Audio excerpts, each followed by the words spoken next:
Ça faisait cher longtemps que j'avais pas parlé de mes anecdotes de boxe. Bah c'est le moment de reprendre. Dans une ancienne vidéo, j'avais proposé de passer en revue l'ensemble des coachs de boxe que j'ai pu avoir. Parce que oui, j'en ai eu des très bons, des très compétents, mais ils avaient un grain, hein, c'est sûr. Et c'est d'eux qu'on va parler aujourd'hui. Pour ceux qui me connaissent pas, moi c'est Mousson, j'ai fait à peu près 12 ans de boxe, donc je suis passé par plein de bourbiers, et c'est ce que j'ai partagé dans des anciennes vidéos, et ben là on va continuer. Pour ceux qui s'en rappellent, mon tout premier prof de boxe, c'est la personne chez qui j'ai passé à peu près mes 5 premières années de full contact. Mais bon, j'étais tombé sur un coach qui s'en tapait de cette discipline. Je vous avais expliqué qu'il était en même temps prof de karaté, et donc il donnait toute son énergie dans le karaté, et tous ceux qui faisaient de la boxe, du full contact, il les laissait livrer à eux-mêmes. Avec le temps, bon, ça a mis quand même 5 piges, mais moi et mes frères, on s'est rendu compte qu'il allait pas nous amener plus loin, et donc nos chemins devaient se séparer ici. Pour te resituer un peu les choses, c'était le genre de coach de boxe qui, même pour des gros galas, des championnats de France, etc., bah il nous accompagnait pas. On devait y aller tout seul. Je me rappelle quand il y avait des grosses rencontres, les championnats de France de full contact par exemple, on avait les autres clubs qui louait un bus complet pour amener tous les licenciés qui venaient encourager les combattants. De notre côté, nous, il y avait que de la merde. On était moi et mes deux frères et on se coachait entre nous. Mais à la limite, si c'est juste ça, ça me va très bien. Moi, c'est toujours mon frère qui m'a coaché. J'ai eu que lui dans le coin. Donc, il n'y a pas de souci. Sauf qu'avec le temps, ce premier coach de boxe, il refusait même de nous présenter dans les galas, dans les compétitions, etc.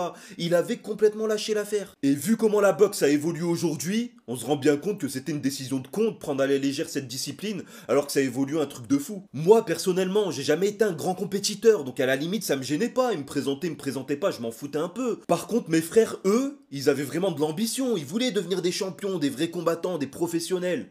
Et ben là, lui, il s'en pétait un rein de leur ambition. Ils avaient de grosses capacités, mais ils étaient bloqués par les décisions du coach. Et ben là, on était obligé alors de quitter le club. Pour te dire, c'était tellement un club éclaté qu'on se faisait démarcher par les autres. Parce que eux, ils nous avaient rencontrés dans des compétitions, dans des interclubs, etc. Ils étaient aussi conscients de nos capacités et que c'était justement une bonne chose de nous avoir auprès d'eux. Ils nous proposaient de venir dans leur club, qu'ils allaient nous préparer pour devenir des professionnels, qu'ils allaient nous préparer bien sûr pour passer notre ceinture noire, etc. Donc oui, on était aguichés par les autres. Et je vous arrête tout de suite dans les commentaires, oui, en boxe, il y a des ceintures. En full contact en tout cas, appelé aussi boxe américaine, on passe nos ceintures et ça peut aller jusqu'à la ceinture noire. Après mûre réflexion et tout ce qui s'était passé, notre décision était prise. Bon, c'était plutôt la décision de mon frère, parce que moi j'étais jeune, j'avais pas de permis ni rien, donc j'étais obligé de le suivre. Mais on avait décidé à la prochaine saison de quitter son club et de partir au club adverse. Ce qui était marrant en plus, c'est que c'était un peu la rivalité qu'il y avait entre le Miyagi-Do et le Cobra Kai. Dans Karate Kids pour ceux qui s'en souviennent. Et ben nous, paisiblement, on avait décidé de rejoindre le Cobra Kai. Après les vacances d'été, la nouvelle saison de boxe commence en septembre et là on rejoint notre nouveau club.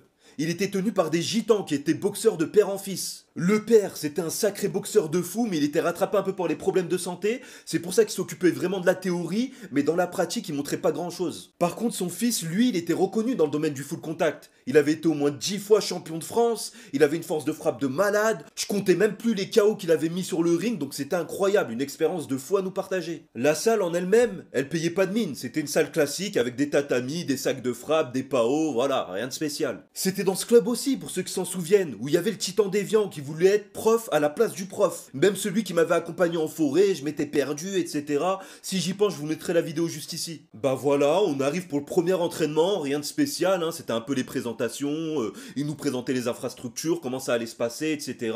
Mon frère, directement, il a fait part de ses ambitions, il a demandé à passer professionnel dans les 6 mois qui arrivent, et il allait s'entraîner durement pour le faire. Le prof l'a directement pris sous son aile, mais bien sûr, avant qu'il l'entraîne sérieusement, il fallait qu'il prenne ses marques et qu'il fasse ses preuves. Ça tombe bien, parce que le poulain du club actuel, il était dans la même catégorie que mon frère, et il nourrissait les mêmes ambitions. Donc bien sûr, il y avait une rivalité qui s'est installée directement. Donc bien sûr, on arrive au moment fatidique du combat où mon frère a affronté le poulain actuel du club. Pour le coup, premier entraînement, on n'était pas serein, on n'avait pas nos marques, donc mon frère il y allait pas du tout à fond. Sans oublier que c'était pas un combat officiel. Il y avait un réel enjeu, oui, mais c'était juste un sparring.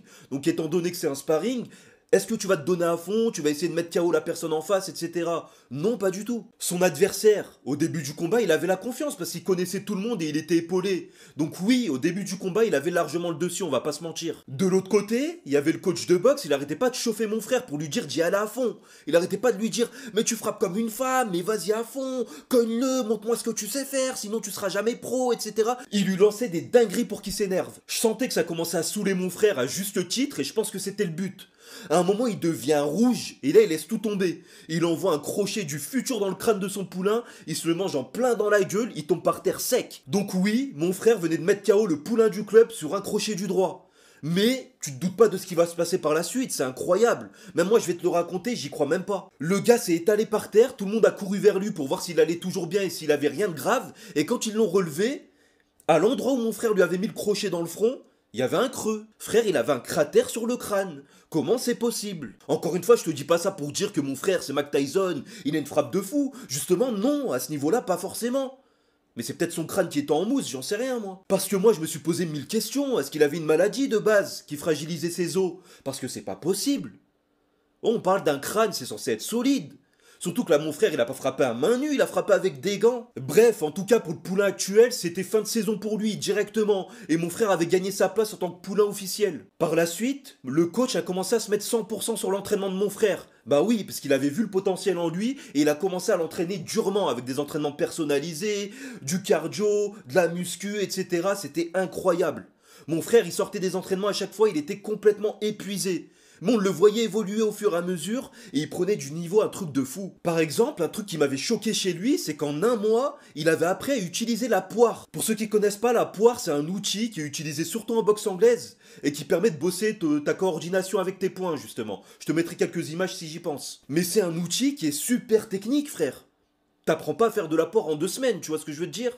Mais lui, tellement que le coach était sur ses côtes, il a appris super rapidement. Mais bien sûr, autour de tout ça, il y avait une finalité. Les championnats de France de full contact qui allaient se présenter dans quelques mois seulement. Mon frère de son côté, il avait tout fait pour devenir un combattant d'élite. Donc bien sûr son inscription au championnat de France semi-pro, il l'avait mérité. Le jour du championnat de France arrive, il tombe contre une personne qui avait l'air fort, oui, je l'avais vu un peu taper au pao, sac de frappe quand il s'entraînait, il avait l'air puissant, par contre on le connaissait pas, donc ça va, pour moi c'était à la portée de mon frère. Le combat s'est déroulé en 5 rounds de 3 minutes si je me trompe pas, et ça a été très disputé durant les 5 rounds. On avait son adversaire qui avait de très bonnes jambes.